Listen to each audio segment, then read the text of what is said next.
Hello, my name is Letitia Bolden, and I'm here to speak with you about my group meeting. It was conducted June the 21st, 12:25 to 1:25, 1 hour. It was at Coastal State Prison, where there are inmates that are considered probationers because they only have 9 months to serve due to they broke their probation. And this meeting, the purpose is to help them to recognize that relapse is something real, and that if they are able to avoid relapse, they have to recognize the skills and be able to recognize what their external triggers are. So I prepared myself by studying the lesson over the weekend, and was able to generally read over the lesson and be able to um, uh, establish some props and also some scenarios and how I can transition each one of our portions of the topic in a way that will be professionally done, and I will be able to lead the group in a professional way where there is no non-judgment, and also where they can see that this is something that is needed through me having compassion to help them to recognize what they're experiencing and what they're going through with their addiction. The topic for this meeting is identifying external triggers. I prepared myself 30 minutes before the actual session by writing on the flipboard the topic for today's date, along with the topic, and also what they will be able to recognize when they leave this session, and what they will be able, the skills they will be able to pick up once the session is over. So I put on the board, we'll be able to explain what a trigger is and how it can lead to relapse, identify their external triggers, develop ways to cope with external triggers. And so at the beginning of the class, I introduced myself to them. I told them the topic, and I read the things that off the flipboard, about what we were going to be discussing. And so in order to get things started, I used a prop, the chocolate bunny, and I told them that I am allergic to chocolate. However, I love chocolate, but it does something to me when I eat it. And I gave them examples of the results of me eating chocolate and what happens after I eat it. I need the EpiPen, or I have to go to the emergency room, or I can die. And so I gave them that scenario, and I asked them, what can you do to help me to be able to avoid chocolate? And so we went around the room, and it was great because everyone was able to help me to not eat chocolate, and what I can do to tell myself that I don't need it, and what I can do to avoid it. And then how could I substitute that craving that I have? And so each person was able to participate. Everyone felt comfortable. Everyone seemed to be able to relate to one another. Everyone is sharing. And so now I have them engaged. So once I've got them engaged, we were able to go into the content. The content was recognizing what triggers are, giving them a definition, also asking what they think it means, then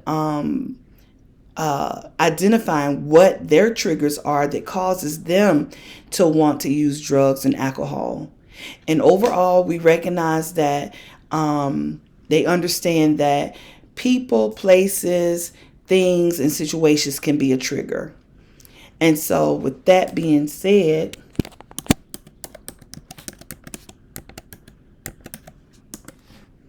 with that being said, we were able to transition to the next topic, the next objective. I won't even say topic because it's under the same topic, but the next objective. The next objective for this session was to be able to recognize how we can avoid our triggers. And so I used a scenario to transition us.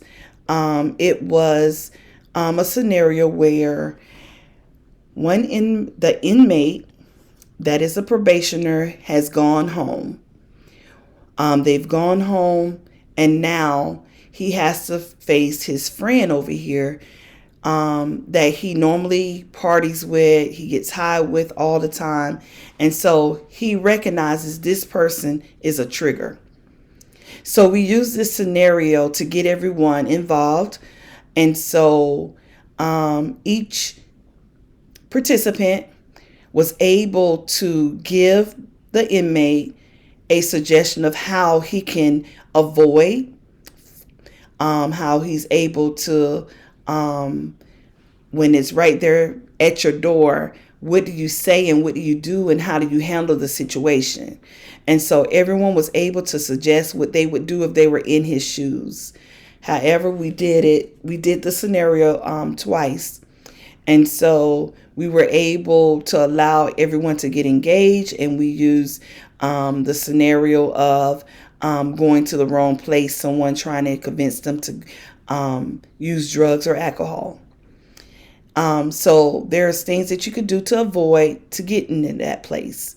And so once we were able to recognize how we can identify what those triggers are and how we can avoid them, then we will be able to identify how we need to change the places we go, the things we do, and also the people we hang out with. And in that scenario, the participants were able to identify people such as family members that they know do not affiliate with drugs or alcohol. Places, some of them said that they could start participating in church events, start participating in a book club, certain things that were just identified where they can participate to feel a part of and not have to participate in using drugs or alcohol.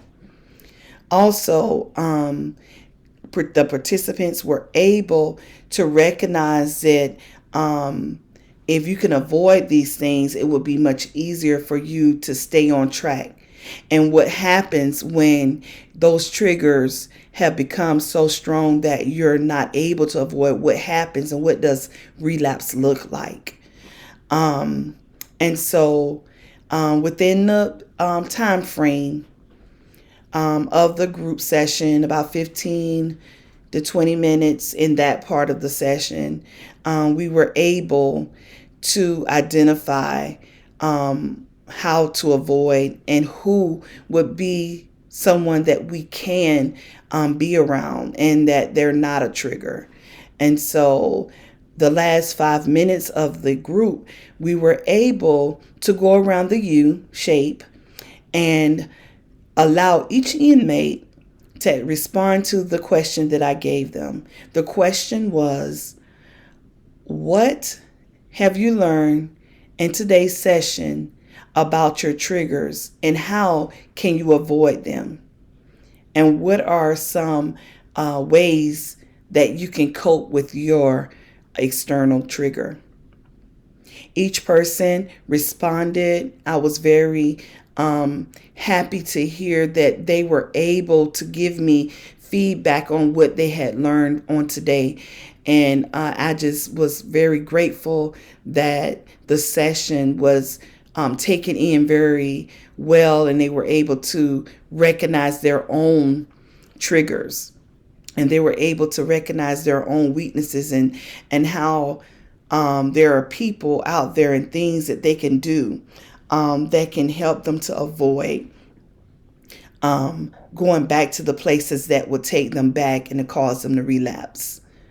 One of the things that I recognize in conducting this session is that I probably should have done only one scenario when it came down to the inmates, because it kind of took a lot of my time.